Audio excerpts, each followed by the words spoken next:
היי, שמי אורנית יונה ואני תזונאית קלינית. באתי היום לדבר איתכם על איך לאכול אחרי פעילות גופנית. הרבה אנשים יודעים שפעילות גופנית זה חשוב, עושים פעילות מסוגים שונים, ריצה, פילאטיס, יוצאים לחדר כושר, עושים כל מיני חוגים או שחייה, אבל בעצם רוב האנשים לא יודעים איך אנחנו יכולים לשפר את הפעילות הגופנית ואת ההישגים שלנו ולהרגיש יותר בכושר ולבנות ולעצב את הגוף בצורה יותר טובה באמצעות תזונה. אז היום אני הולכת להסביר איך עושים את זה. בעצם כדי להבין, אנחנו צריכים להבין שבזמן הפעילות הגופנית אנחנו בונים שריר. הכוונה היא לא להפוך לבאדי בילדרים, אבל אנחנו בונים בעצם שריר וזה מה שמחזק אותנו. בין אם זה שרירים בידיים, ברגליים, או שריר הלב והריאות גם כן.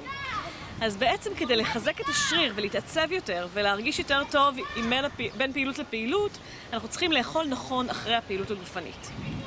מה לאכול? מה שחשוב לאכול זה שני רכיבים. הרכיב הראשון זה הפחמימות.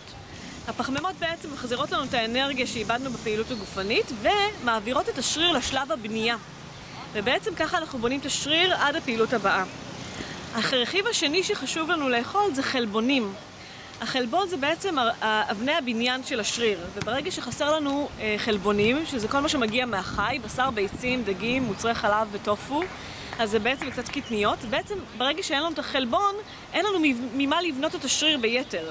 ואז בעצם אנחנו עושים קצת פעילות על ניוטרל. אנחנו אמורים לחזק את השריר, אבל אנחנו לא עושים שום דבר כי אין לנו ממה לבנות אותו בעודף.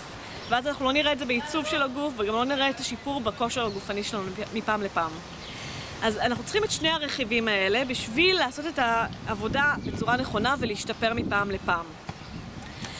כל ארוחה יכולה להיות נכונה כל עוד היא מרכיבה את שני הרכיבים. זה יכול להיות סנדוויץ' עם ביצה או עם טונה או עם בשר או כל דבר כזה שהוא חלבוני. זה יכול להיות ארוחה צהריים, אם במקרה הגעתם לשעה וזה מתאים לכם, שהיא מכילה באמת מנה בשרית או דג עם תוספת וירקות.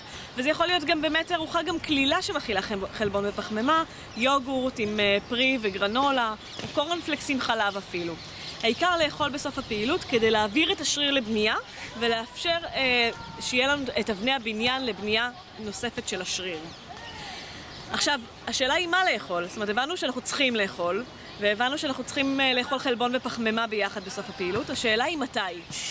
יש חלון הזדמנויות מסוף הפעילות של עד שעתיים, או מי שמחמיר יותר עד 40 דקות, שבו יש זרימת דם מוגברת לכיוון השריר, ואם אנחנו נקפיד לאכול בזמן הזה, אנחנו ננצל את זרימת הדם ונצליח לבנות את השריר בצורה יותר אפקטיבית. אז בעצם ככל שאנחנו מקדימים את הארוחה סמוך לאימון, ככה אנחנו משיגים תוצאות טובות יותר. אז אני ממליצה לכם לסיים את האימונים שלכם, להגיע הביתה, לארגן איזו ארוחה מאוזנת, לאכול ולהשתפר ככה מאימון לאימון. המון בהצלחה, נתראה בטיפ הבא.